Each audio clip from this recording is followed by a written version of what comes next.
کسی اور شریفانہ الفاظ کے ساتھ اس کو تعبیر کیا جا سکتا ہے۔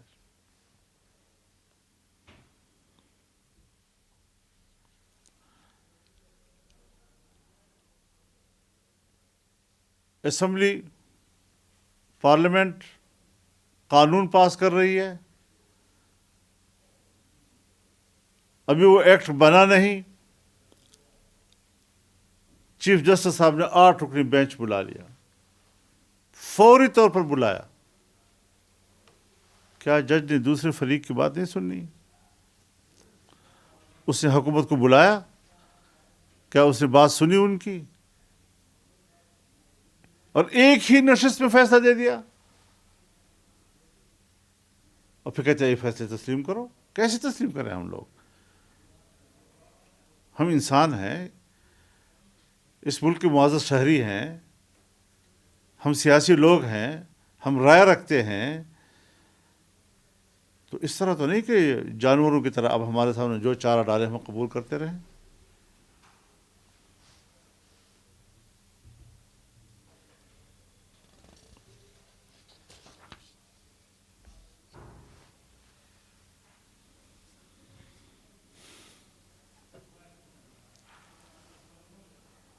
آئینی طور پر تو پھر اختیارات تقسیم ہیں، ہر ایک کا ایک دائرہ اختیار ہے۔ عدلیہ کا اپنا دائرہ اختیار ہے، انتظامیہ کا اپنا دائرہ اختیار ہے۔ آپ کیوں مداخلت کر رہے ہیں اس میں؟ مقننہ کا اپنا دائرہ اختیار ہے، کسی کو چھوڑا آپ نے؟ الیکشن کمیشن کے اختیارات آپ نے سلب کر لیے، یہاں تک کہ پورا الیکشن شیڈول دے دیا۔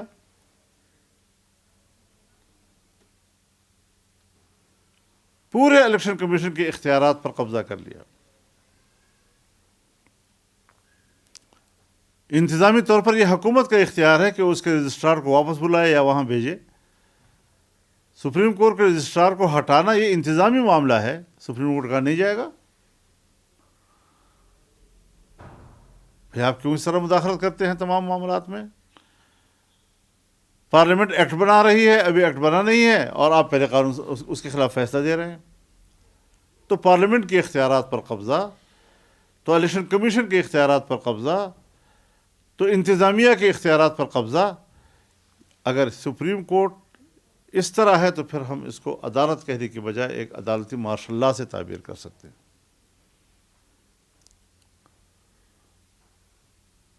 اور ہم اس مقصد کے لیے سیاست میں ہیں کہ ہم نے آئین کو ماننا ہے، قانون کو ماننا ہے، لیکن آئین اور قانون کا سہارا لے کر جبر کو تسلیم نہیں کرنا۔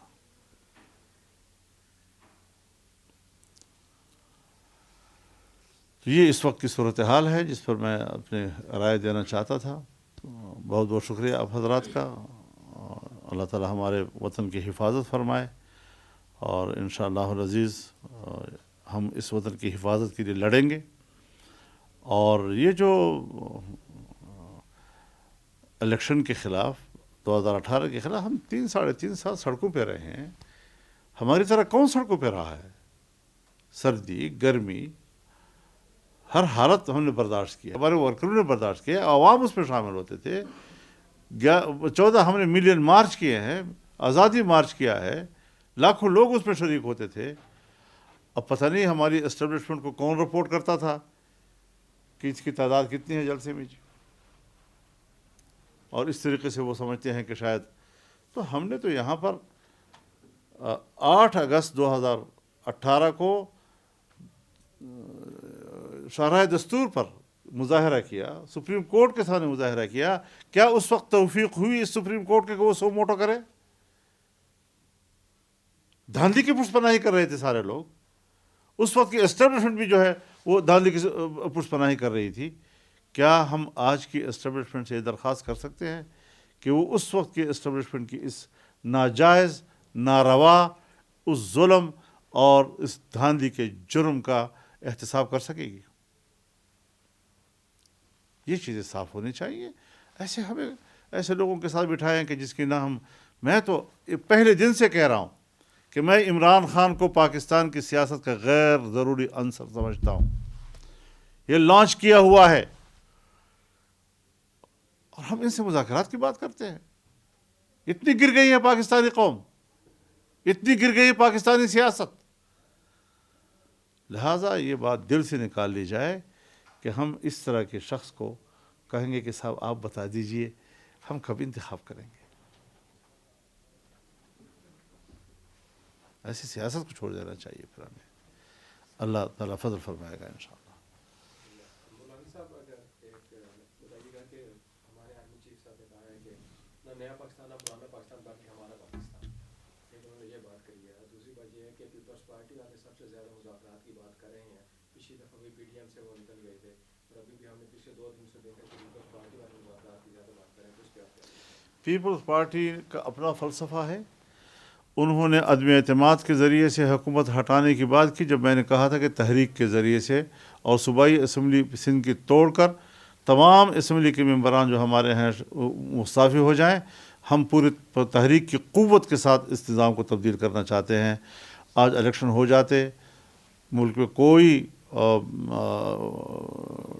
ہیجان نہ ہوتا، اضطراب نہ ہوتا، لیکن یہ سب متفق ہو گئے اس بات پر کہ ہم نے عدم اعتماد کے ذریعے ہٹانا ہے تو ہٹا دیا. ہم نے بھی اس وقت کوئی سیاست میں تقسیم پسند نہیں کی، لیکن آج ہم اسی کو بھگت رہے ہیں. نہیں بھگت رہے، اسی کی مہنگائی کو ہم بھگت رہے اور اپنے آپ کو مظلوم بھی بنا رہے ہیں لوگوں کے سامنے. اور وہی مہنگائی ہے کہ جس کو آج وہ استعمال کر رہا ہے اپنی اڑان کے لیے، اور وہی مہنگائی ہے جو ہمارے لیے ایک مشکل کا باعث بن رہی ہے. اس قسم کے فلسفوں پر اختلاف تو مختلف ہو سکتے ہیں، لیکن ہم پہلے بھی آپ کے سامنے یہ بات کہہ چکے ہیں کہ یہ ہماری سوچ کے مطابق نہیں تھا. ہمارا تصور کچھ اور تھا، اور ہم نے 3.5 سال جو سڑکوں پہ گزارے ہیں اس نے حالات تبدیل کیے ہیں. اس نے ملک کے اندر ایک شعور پیدا کیا، قوم کے اندر ایک شعور پیدا کیا، لیکن اس کی قدر نہیں کی گئی. سو اب ہم نئے نئے تجربے روز روز نہیں کر سکتے. جی مولانا صاحب، ابھی کل آصف زرداری صاحب نے ایک انٹرویو دیا، اس میں انہوں نے کہا کہ باجوہ صاحب نے دھمکی دی تھی مارشل لا کی، اور انہوں نے یہ کہا تھا کہ اگر آپ مذاکرات کرتے ہیں، تحریک عدم اعتماد واپس لیتے ہیں تو معاملات طے ہو سکتے ہیں. لیکن میں نے اور مولانا فضل الرحمان نے اس مطالبے کو تسلیم نہیں کیا تھا. اس حوالے سے آپ کچھ کہیں گے؟ اس وقت کی سینیریو کیا تھا اور کس وجہ سے آپ نے پھر حکومت بنائی؟ اور جب آپ نے یہ فیصلہ کر لیا تھا کہ مئی میں حکومت جو ختم کر کے الیکشن میں جائیں گے، تو پھر کس نے روک دیا تھا کہ الیکشن میں مت جائیں؟ دیکھیے، اکتوبر میں بھی ہمارے ساتھ مذاکرات ہوئے. باجوہ صاحب نے پورا اختیار جو ہے جنرل فیض حمید کو دیا. جنرل فیض حمید کے ساتھ بیٹھے تھے چودھری شجاعت حسین اور چودھری پرویز الہی. میرے ساتھ بیٹھے تھے اکرم درانی اور طلحہ محمود. 6 آدمیوں کے مذاکرات میں باقاعدہ اسمبلی کی توڑنے کی بھی تاریخ متعین ہوئی، اور الیکشن کے نئے شیڈول کی بھی تاریخ متعین ہوئی، اور اگلے سال مارچ میں الیکشن کرانے کی بھی بات طے ہو گئی. جب ہم نے دھرنا اٹھا لیا تو کہا جی ہم نے تو کوئی بات ہی نہیں کی. کیا اتنی ذمہ دار پوسٹوں پر بیٹھنے والے لوگ وہ بھی اس طرح کی کچی باتیں کرتے ہیں؟ اور نہ چودھری صاحبان کو کوئی احساس ہوا اس بات کا کہ بھئی ہم نے تو شریف لوگ ہیں، ہم نے تو ایک زبان دی تھی، اور میں ذرا تھوڑا وزادار آدمی ہوں، کسی کو منہ پہ کہنا کہ یہ لکھ کر دو، پہلے دستخط کرو، تو ذرا تھوڑا اس تکلف سے میں نے بھی اجتناب کیا. لیکن بہرحال یہ طے ہوا تھا کہ انتخاب ہوں گے، اور نہیں وعدہ پورا کیا. تو ایک وعدہ تو نہیں ہے. باجوہ صاحب کی کس بات کو ہم روئیں گے جی؟ جنرل فیض حمید کی کس بات کو ہم روئیں گے جی؟ بس ٹھیک ہے، اب وہ چلے گئے ہیں. اب ان کی اپنی اسٹیبلشمنٹ جو ہے، ان کا اپنے ادارے کا فرض بنتا ہے کہ وہ اس حوالے سے ذرا خود سوچے. اب ہر بات پہ ہم کہیں، ہم فرنٹ پر آ کر بات کریں، تو یہ ساری چیزیں ان کے سامنے ہیں. ایسا نہیں ہے کہ یہ لوگ جانتے نہیں ہیں، ان تمام چیزوں کو سب لوگ جانتے ہیں. صاحب یہ فرمائیں کہ ابھی سمجھ میں یہ نہیں آ رہی کہ عمران خان کو سپورٹ کر رہی تھی اسٹیبلشمنٹ، تو فل سپورٹ کر رہی تھی اور کھلے عام سپورٹ کر رہی تھی. جب نیوٹرل ہوئی تو عمران خان کو میدان میں چھوڑ کے آپ لوگوں کو آگے دھکا دے دیا، دلدل میں پھنسا کے، اور نیوٹرل ہو گئے. بھائی عمران خان کو آپ اگر اتنا سپورٹ کر رہے تھے، اب نیوٹرل ہو رہے تھے، تو گند جو کیا ہوا تھا وہ تو صاف کر کے پھر آپ نیوٹرل ہوتے. آپ کو دلدل میں پھنسا کے بھاگ گئے، ان کو آگے کیا ہوا ہے سپریم کورٹ کو، تو آپ اس میں اسٹیبلشمنٹ کو بالکل نیوٹرل سمجھ رہے ہیں؟ یا کیونکہ عدالتوں پہ چھاپ تو رہی ہے اسٹیبلشمنٹ کے ہر دور میں، عدالتیں کبھی بھی اسٹیبلشمنٹ کی باہر نہیں گئی، تو یہ کیسے پاسبل ہے؟ یہ جو کچھ ہو رہا ہے شاعرہ دستور پہ، وہ اسٹیبلشمنٹ کی مرضی کے بغیر ہو رہا ہے؟ حضرت یہ ایک ناکام شو ہے، 15 20 وکیل اکٹھے ہو جاتے ہیں، اس سے زیادہ ان کے پاس کوئی اسٹرینتھ ہی نہیں ہے جو. اور یہ ہمیشہ اس قسم کی چیزوں کو راستہ دیتے ہیں کہ کسی طریقے سے بھی ہو لیکن ایک ناجائز بات کو جائز بنا سکے. جو اپنے آپ کو ماہر سمجھتے ہیں نا، ہم قانون و آئین کے ماہر ہیں، تو اس حوالے سے بڑی ایک اتفاق رائے ملک کے اندر موجود ہے. پاکستان میں ایک قومی حکومت موجود ہے، تمام کی اتفاق رائے کے ساتھ حکومت موجود ہے، اور صرف ان لوگوں کی نہیں کہ جو پی ڈی ایم میں تھے. پی ڈی ایم سے نکلنے کے باوجود پیپلز پارٹی بھی اس حکومت میں موجود ہے، پی ڈی ایم سے نکلنے کے باوجود اے این پی بھی اس حکومت میں موجود ہے، ایم کیو ایم بھی اس حکومت میں موجود ہے، باپ پارٹی بھی اس میں موجود ہے، انڈیویجول بھی موجود ہے اس کے اندر.